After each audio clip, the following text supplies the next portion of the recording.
Está no ar o Daily Fin, seu resumo diário de notícias e negócios de uma forma simples e descomplicada. Meu nome é Gabriel Branco. E eu sou André Hermeto. Nossa missão aqui é trazer 3 assuntos essenciais para o seu dia, com contexto e um olhar crítico. Lembrando que no fim tem o nosso giro completo dos mercados, para você conferir o que mais mexeu com o humor dos investidores. Hoje é quinta, 9 de abril, então já pegue seu café, procure um lugar confortável e fique aqui com a gente. Entre os destaques desse episódio na seção Empresas, Anthropic cria IA superpoderosa enquanto Meta lança seu próprio modelo. Em mundo, Israel faz seu maior ataque no Líbano e Irã volta a fechar Estreito de Hormuz. Já no Brasil, Moraes volta ao centro do caso do Banco Master. E antes de começar o nosso podcast, hoje o patrocinador do episódio é para você aí que já investe, acompanha o mercado aqui com a gente, diversifica entre classes de ativos, mas se todo o seu dinheiro ainda está em reais, sua carteira segue concentrada em uma parte muito pequena do mundo. Para você ter uma ideia, o Brasil representa só 2% do PIB global, enquanto outros 98% estão em outras economias, moedas e oportunidades. Para você acessar esse universo, o primeiro passo é transferir o dinheiro. E aqui entra a nossa parceira Remessa Online, criada para simplificar as transferências internacionais com câmbio competitivo, taxas claras e menos burocracia. Pela plataforma deles, você pode, por exemplo, enviar dinheiro para corretoras globais, inclusive via Pix, com IOF de 1,1% para investimentos. E claro que a gente tem incentivo para vocês, né, pessoal? Usando o cupom DAILYFIN, você garante 15% de desconto na taxa de câmbio. E o link para você descobrir como tornar sua transferência para o exterior muito mais simples com a Remessa Online está na descrição desse episódio. Boa, Branco. Agora, voltando para nossa programação, bora para a primeira notícia.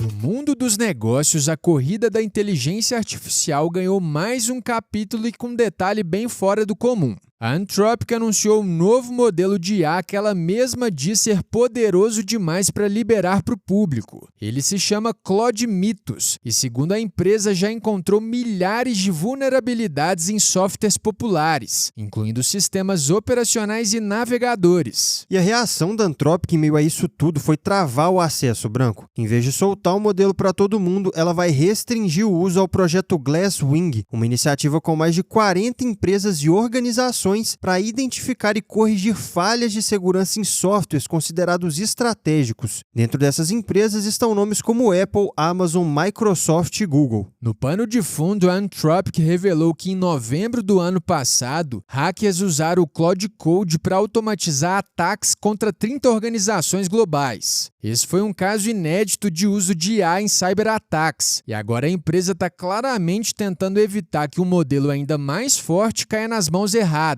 E enquanto a Anthropic pisa no freio, a Meta está acelerando. A empresa anunciou o Muse Spark, que é o primeiro modelo de IA desde a reestruturação interna que criou o laboratório de superinteligência da Meta. Na prática, o Muse Spark é uma linha de IA feita para rodar dentro dos próprios apps da Meta, bem no estilo do que o Google faz com o Gemini. Então, o Zuckerberg pode, por exemplo, embutir a IA no Instagram e oferecer respostas e sugestões com base no conteúdo que o usuário estiver vendo. Olhando para o quadro geral, esse lançamento é uma tentativa da Meta de retomar fôlego na corrida de IA depois do fraco desempenho do Llama 4. Desde a reformulação do ano passado, a empresa montou uma nova equipe de superinteligência e fez contratações milionárias para tentar voltar para o jogo. E o mercado reagiu na hora com a notícia da nova IA. Ontem, dia 8, as ações da Meta subiram 6,50%, elevando o valor de mercado da empresa para 1,55 trilhão de dólares. Pois é, enquanto uma segura a tecnologia com medo do estrago, a outra corre para colocar a IA direto no dia a dia do usuário. Mas com esse giro de empresas fechado, a gente segue agora para o noticiário internacional.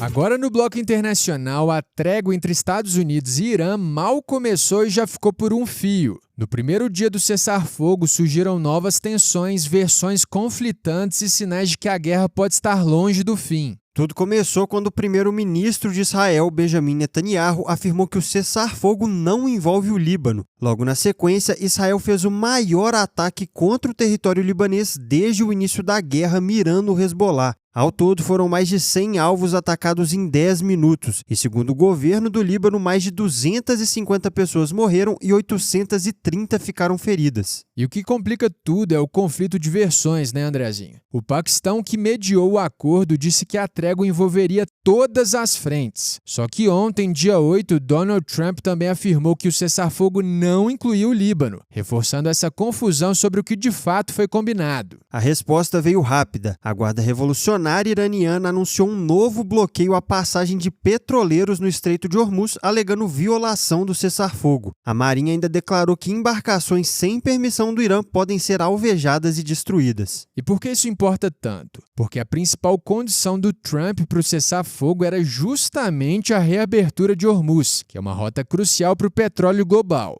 E como se não bastasse, também houve relatos de ataques iranianos em países como Arábia Saudita, Bahrein, Catar, Emirados Árabes Unidos, Iraque e Kuwait. E olhando para frente agora, delegações dos Estados Unidos e do Irã vão se reunir no Paquistão na sexta, dia 10, para negociar um fim definitivo da guerra. Segundo Trump, o Irã apresentou um plano de paz com 10 pontos que serviria de base para as negociações. E entre esses pontos estariam a manutenção do controle iraniano sobre Hormuz e a aceitação do enriquecimento de urânio no país, o que por sua vez já foi negado pelo próprio Trump. E ontem o republicano ainda subiu o tom ameaçando impor tarifas de 50% a países que venderem armas ao Irã. Em meio a confusões, versões desencontradas e novas ameaças, o mundo segue aguardando as cenas desses próximos capítulos. Mas agora, com esse panorama internacional atualizado, a gente vira a chave e vem direto para o noticiário do Brasil.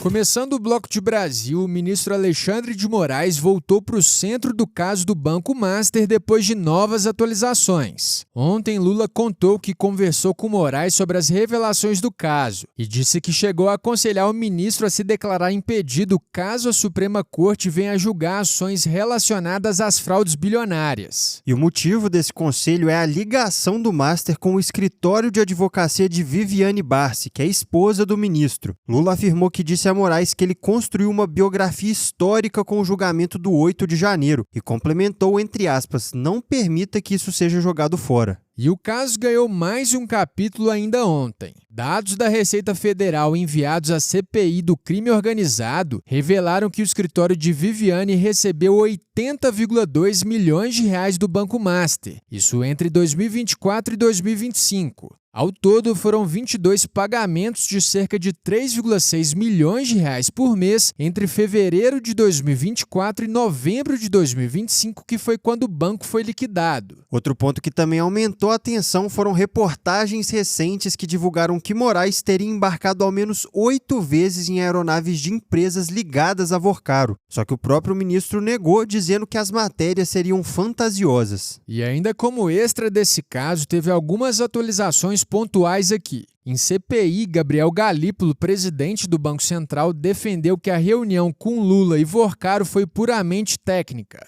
Ele também negou ter falado com Moraes sobre o Master, afirmando que o assunto foi a Lei Magnitsky, e ainda isentou Roberto Campos Neto, o ex-presidente do Banco Central. E para fechar, documentos apontam que Vorcaro bancou modelos com jatinhos e hotéis de luxo para cortejar a elite política. É isso aí, Branco. O caso Master segue abrindo novas frentes e aumentando a pressão lá em Brasília. Mas agora com a sessão Brasil fechada, bora conferir como foi o fechamento dos mercados.